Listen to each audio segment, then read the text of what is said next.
नमस्कार दोस्तों, मेरा नाम है खुशहाल सिंह और आप देख रहे हैं हमारे यूट्यूब चैनल टैग बाबू ज्ञान। दोस्तों, आज के वीडियो में हम कुछ क्वेश्चन हमारे जो व्यूवर्स हैं उन्होंने जो हमारे कमेंट बॉक्स में क्वेश्चंस किए हैं उसके आंसर देने का प्रयास करेंगे। हमने 3 क्वेश्चन वहां से पिक किए हैं।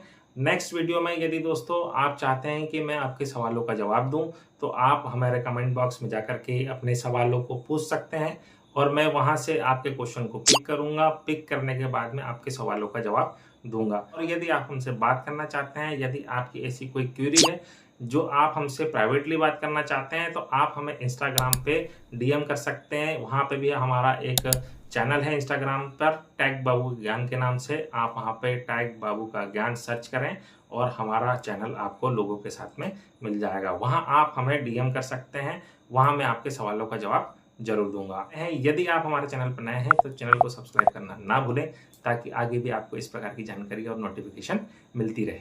चलिए दोस्तों, वीडियो को शुरू करते हैं। कि पहला क्वेश्चन है डीके सिंह की तरफ से।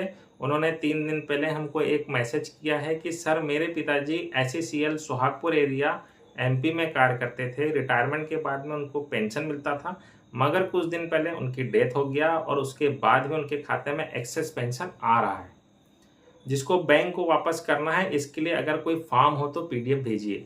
तो मैं आपको डीके सिंह जी ये बताना चाहता हूं कि आपको एक्सेस रिकवरी का फॉर्म जमा करना रहेगा। यदि आप एक्सेस रिकवरी का फॉर्म जमा नहीं करते हैं तब तक आपकी मदर की विडो पेंशन चालू नहीं होगी।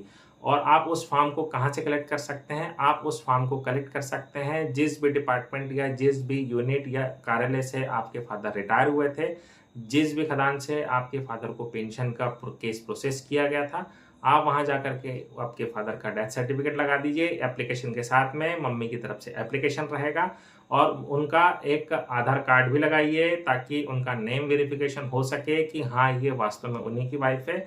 वहां से आपको एक एक्सेस रिकवरी सर्टिफिकेट जनरेट करके दे दिया जाएगा। आप उस एक्सेस रिकवरी सर्टिफिकेट को आपके फादर की जिस भी बैंक में पेंशन आती थी वहां जाकर के जमा कर देंगे। वहां से आपको एक रिसिप्ट दे देंगे। रिसिप्ट देने के बाद में आप उसे या तो उसी कार्यालय में विडो पेंशन के साथ में जमा कर दीजिए, या तो फिर आप पोस्ट कर दीजिए CMPF ऑफिस में, जो भी आपका रीजन पड़ता होगा उसके एड्रेस में आप यदि उसको पोस्ट कर देंगे, वहां से भी दोस्तों आपकी समस्या का समाधान हो सकेगा। दूसरा क्वेश्चन दोस्तों हमसे पूछा है सूरज कैवट जी ने, जिन्होंने ये लिखा हुआ है, सर मुझे नॉमिनी नेम और DOB में करेक्शन करना है, कैसे करें, प्लीज रिप्लाई। तो वो उनका ये क्वेश्चन है कि जो उन्होंने न्यू नॉमिनेशन फॉर्म भरा हुआ है PS3 PS4 फॉर्म में जो पहले भराया जाता था PF पेंशन के लिए, अभी न्यू नॉमिनेशन फॉर्म आ गया है। तो उसमें उन्होंने जो डिटेल भरी थी उसमें उनको करेक्शन करना है नेम का और DOB का। यानी कि उन्होंने जो फॉर्म भरा था उसमें कहीं नेम का करेक्शन आ गया है और DOB का करेक्शन आ गया है।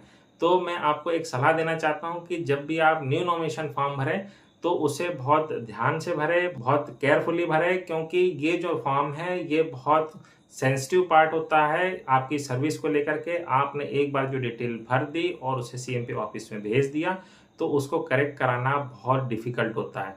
लेकिन यदि आप नेम और DOB को करेक्ट कराना चाहते हैं तो उसका जवाब ये है कि आपको उसका प्रूफ देना पड़ेगा कि आपने पहले गलत क्यों भरा है और उसके बाद में आप करेक्शन किस नाम से कराना चाहते हैं और क्यों कराना चाहते हैं। तो आप उसका प्रूफ के साथ में आप आपके कार्यालय में जाइए, जहाँ पे भी आप ड्यूटी करते हैं, जिस भी खदान पर या जिस भी विभाग में आप ड्यूटी करते हैं, वहाँ के CMPF क्लर्क से, वहाँ के डीलिंग असिस्टेंट से या फिर वहाँ के HR मैनेजर से जाकर के मिलिए कि सर मुझसे ये गलती हुई है और मेरे नाम और DOB में ये गलत दर्ज हो चुका है, उसे करेक्ट किया जाए। तो वो आपसे जो पेपर फॉर्मेलिटी मांगेंगे आप उसे पूर्ण कर दीजिए। आप न्यू नॉमिनेशन फॉर्म फिर से भर करके उसी जगह पे जमा कर दीजिए, वहां से आपका रिप्लेस हो जाएगा और आपका न्यू नॉमिनेशन फॉर्म पे आपका नेम और DOB करेक्ट हो जाएगा।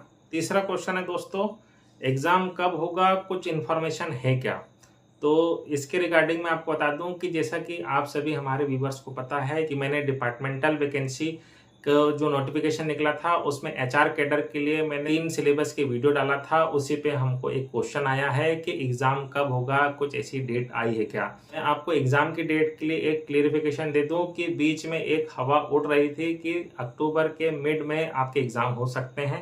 सब्सिडरी से कोल इंडिया को डाटा पहुंच चुका है, उन्होंने बहुत सारे वर्क कर चुके हैं। कोल इंडिया को जैसे ही शेड्यूल मिलेगा वो हफ्ता 10 दिन के पहले नोटिफिकेशन दे देगा और देने के बाद में एग्जाम कंडक्ट करा देगा। तो मेरी आपसे ये सलाह है कि आप एग्जाम की तैयारी कंटिन्यू करते रहिए, क्योंकि जैसे ही नोटिफिकेशन आएगा तो मे भी ये हो सकता है कि आपको एग्जाम की प्रिपरेशन के लिए समय ना मिले। तो बेहतर यह है कि पहले से तैयारी करके रखिए और मिड अक्टूबर तक एग्जाम होने की संभावना थी। ऐसी बात दोस्तों हमारी जानकारी तक आई थी। इसका क्लेरिफिकेशन ना दोस्तों अभी तक हमको डिपार्टमेंट से मिला है, ना किसी विश्वसनीय स्रोत से मिला है, ताकि हम आपको ये डिटेल में या फिर क्लेरिफाई कर दें कि इस तारीख को एग्जाम होने हैं। यदि आपने हमारे चैनल को देखा है, आपने उस सिलेबस का लाभ उठाया है, तो आप हमें बताइए, हम आपको नेक्स्ट सिलेबस भी प्रोवाइड कराएंगे। हम आईडी एक्ट में काम कर रहे हैं, वो हमारे पास तैयार है, लेकिन जब तक हमको हमारे व्यूवर्स उसमें इंटरेस्ट नहीं दिखाएंगे तब तक हम उस सिलेबस को आउट नहीं करेंगे। तो ये थे दोस्तों आज के 3 क्वेश्चन जिसको हमने हमारे YouTube चैनल से पिक किया था और पिक करने के बाद में उनके सवालों के जवाब दिए थे। यदि आप भी चाहते हैं कि आपकी कोई समस्या है और मैं उसका समाधान आपको बताऊं, तो आप उसे कमेंट बॉक्स में टाइप करके ज़रूर पूछें। और ऐसे ही सवालों के जवाब के लिए आप हमारे चैनल को सब्सक्राइब जरूर करें और बेल घंटी का आइकन को ऑल पे सेट कर दें, ताकि जब भी हमारा किसी प्रकार का कोई भी वीडियो आए तो उसका नोटिफिकेशन आपके मोबाइल पर या आप जिस भी डिवाइस को यूज़ करते हैं आप तक पहुंच सकें। चलिए दोस्तों, मिलते हैं किसी अन्य वीडियो अन्य जानकारी के साथ में। तब तक के लिए जय हिंद, जय भारत।